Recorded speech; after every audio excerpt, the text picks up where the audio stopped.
are stronger than doubles, are stronger than singles. Okay, doesn't that make sense? Okay, now, bond length. Okay, bond length, what are they talking about? Since we really can't use any sort of instrumentation to find out where the electrons are, well, we can certainly find the nuclei because they're so dense. Okay, so if you're firing X-ray at a nucleus, you can find out where it is. Okay, because if it scores a hit, the X-ray bounces back and you can have some X-ray film back here behind it. So, when we talk about bond length, we're really measuring the nucleus of this to the nucleus of that.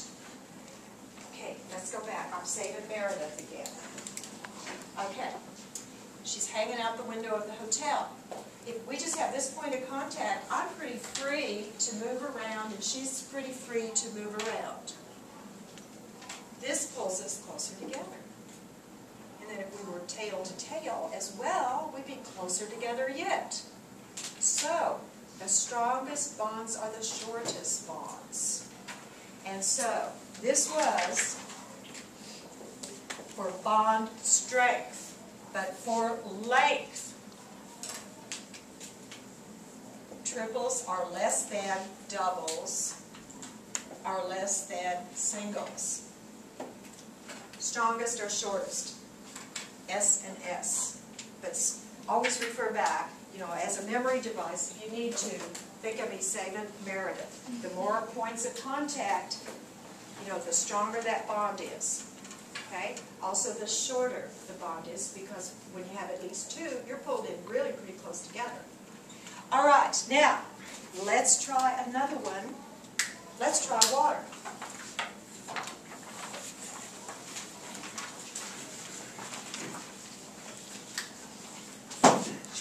We have the molecule water, and we do not use the rules. You know, our rules, those are two nonmetals.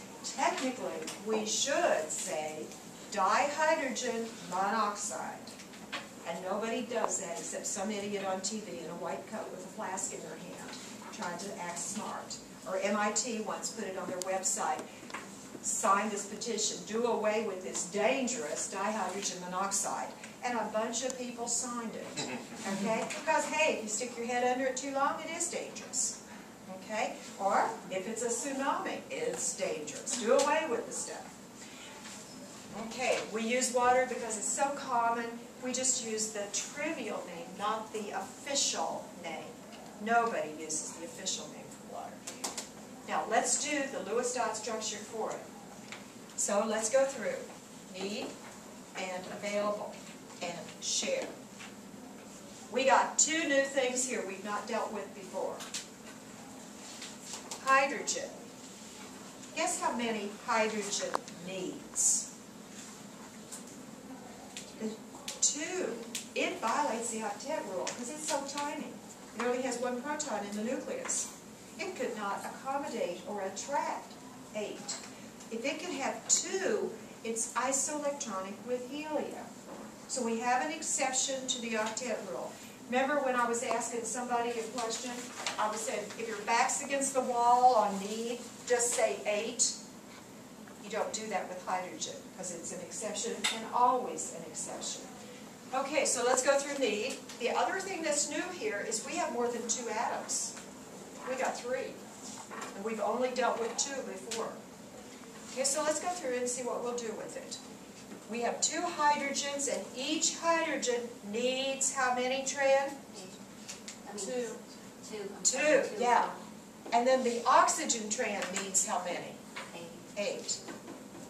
Okay, as I go through these this morning, watch my math, because I'm talking, I'm writing, I'm watching your faces to see if you understand, and I sometimes screw up on this simple math, so watch me. Don't let me make a mistake. Okay, now let's think available. Each hydrogen comes in with how many, Eddie? Hydrogen. How many valence does it come with? 1. 1, exactly. Now, everybody sees what I'm doing here. I'm collecting terms. I could put 1 plus 1. I could put 2 plus 2. But this saves a little time. Okay, the oxygen comes with how many, Timothy? 6. Okay, so we have 8 available. So, Allison, how many are we going to share? 4. Okay, new part.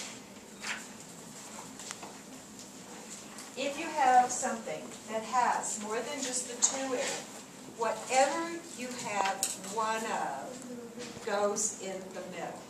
And so I'm going to put oxygen in the middle, and I'm going to put hydrogens around it. Does it matter where I put the hydrogens? No.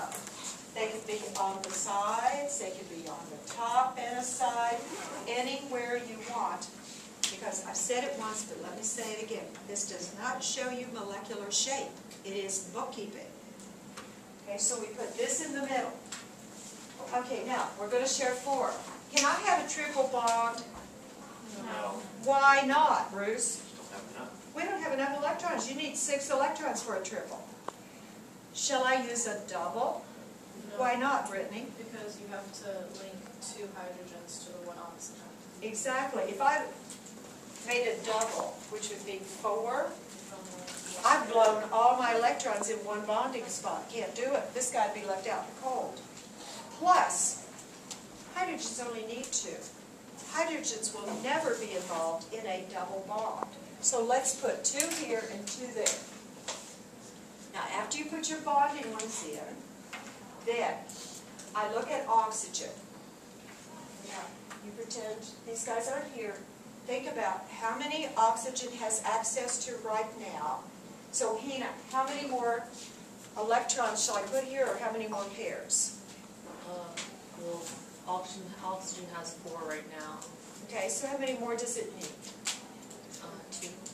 2 what's? Electrons or 2 pairs? electrons, so we have 1 line. You still need to add another line. Your friends are saying you need another line. You're trying to make it perfect. You're not trying to put how many. Oh, because you need 8. Yeah. Okay, now oxygen has its octet that you told me it needed. Okay, do I need to put any more on the hydrogens? No, No, why not, Brittany? because it only has 2. It just needs to, it's already got it. It's happy. This should be a finished product. Let's check it. Okay, did we share 4? 2, 4. Check. Available. We only have 8. We got to use 8. No more, no less. 2, 4, 6, 8. Check. Now, does everybody have an octet that needs it? Only oxygen needs it, and it's got it. Hydrogen just needs 2, and they have it. That's our finished product. Andrew. How did you check the A? 8 available. 2, 4, 6, 8. Okay, now, let me ask you some questions. You just finished up water. How many triple bonds do you see in water? 0. How many double bonds in water? 0. How many single bonds in water? 2. How many, this is a new question, how many non-bonding electrons are on the central atom? 4. Let me say the question again.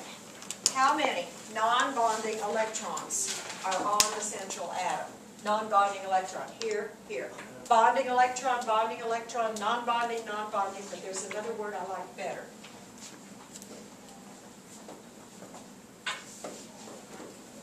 Lone pair of electrons. Instead of saying non-bonding pair, that's just a little faster off the tongue, lone pair.